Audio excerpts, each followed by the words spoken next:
Hello everyone, अगस्त 2021 तक Air India पे टोटल डेप्ट है 61,562 करोड़ रुपए। Still Tata purchase it in 18,000 crore rupees. Y?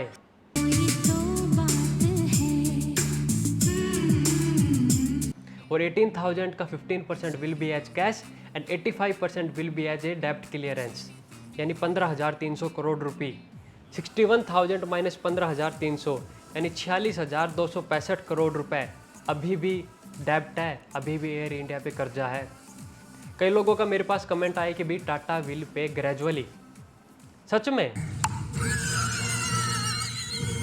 नहीं, this amount will be stored as liability to the government of India, no relation with Tata और Air India.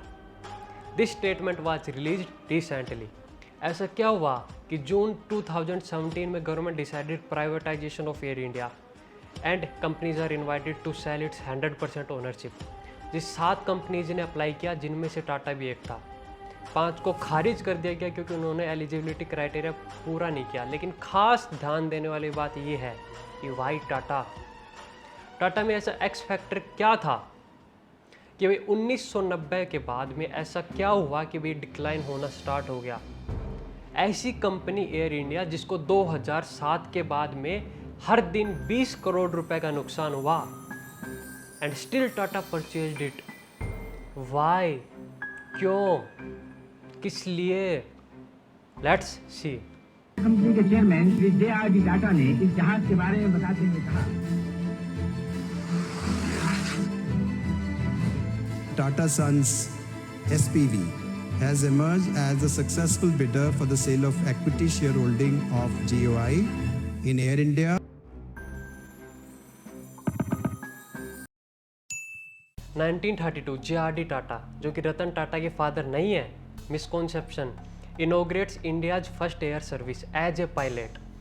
और success को देखते हुए जो उस टाइम के आरएफ ऑफिसर थे ना, उन्होंने बोला कि चल यार एक एविएशन कंपनी स्टार्ट करते हैं। और 2 लाख रुपए की इन्वेस्टमेंट से टाटा एयरलाइंस वाज बोर्न, नींव रखी गई। और Bombay to Delhi first flight 1937 में एक domestic flight, first time in India. हमको गोवा जाना है, कोई फ्लाइट है? You are late sir. Goa की आखिरी फ्लाइट 15 मिनट पहले ही निकल चुकी है। ओके ओके, दूसरी कोई फ्लाइट होगी? कल तक कोई फ्लाइट नहीं है सर। अरे कोई प्राइवेट प्लेन? No sir. कोई नहीं? अरे बाप रे। पापा जी, हाँ। जो आप क्या बोल रही है? प्राइवेट प्लेन तो खड़ा है। 1946 Tata airlines went public and became a joint stock company, जो अब आईपीओ बोलते हो ना, बस वहीं।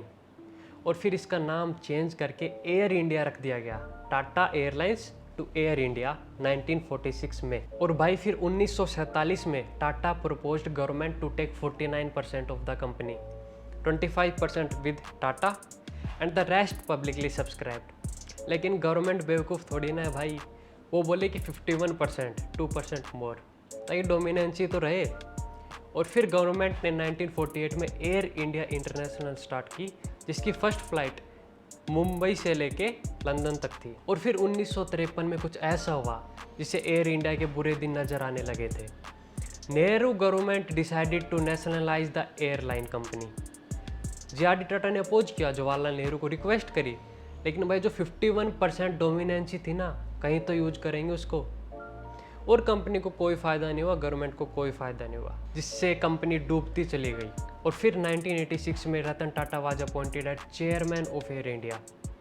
और 1990 आते आते इंडिया में जो डोमेस्टिक फ्लाइट्स थी प्राइवेट कंपनीज की आना स्टार्ट हो गई और कंपटीशन हद से ज़्यादा बढ़ गया और ग्रोथ डिक्लाइंस। क्या खरीदो ये बता। डालो टाटा का कोई भी शेयर, ज्यादा सोचो मत, पुरानी कंपनी आज नहीं तो कल फायदा ही देगी। खुद नए में पैसा डाल के गाड़ियां खरीद रहे और हमको बोल रहे कि पुराना उठाओ। अब मेरी तरह रिस्क से इश्क है तो कूद पड़ो, या तो डूबोगे या तो उड़ोगे। ये नई कंपनी का यही होता है भाई, एक बार गिरा ना। मार्केट क्रैश हो गया, मार्केट क्रैश हो गया, मार्केट क्रैश हो गया, मार्केट क्रैश हो गया। और भैया फिर 2007 में air India merged with Indian airlines. कहते हैं ना, डूबते को तिनके का सहारा, लेकिन जब समंदर की लहरें इतनी तेज थी कि सब कुछ तिनका तिनका हो गया। और भाई फिर कंपनी को लॉस स्टार्ट हो गया, 1 रुपए का फ़ायदा नहीं हुआ इस मर्ज के बाद में कंपनीज को। और हर दिन 20 करोड़ रुपए का नुकसान स्टार्ट हो गया। और फाइनली गवर्नमेंट ने डिसाइड कर लिया 2017 तक आते आते कि भाई चलो प्राइवेटाइज करते हैं, कंपनी को सेल करते हैं। और फिर बिड ओपन करी गई और टाटा विंस। लेकिन क्यों टाटा, क्यों, यूनिकनेस क्या थी टाटा के अंदर? Past experience with air India. कहते हैं ना कि failure will teach you best. इनको पता है कि कौन से स्टेप से क्या नुकसान हुआ था।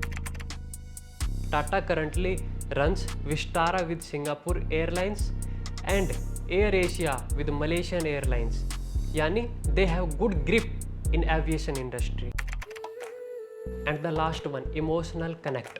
रतन टाटा ने रिसेंटली एक ट्वीट किया है कि we will make Air India future better because we have JRD Tata reputation in front of our eyes in aviation industry, so we have a motivational push. That's all. Video की information अच्छी लगी हो तो like कर देना, subscribe तो आप कर ही लोगे। Bye bye.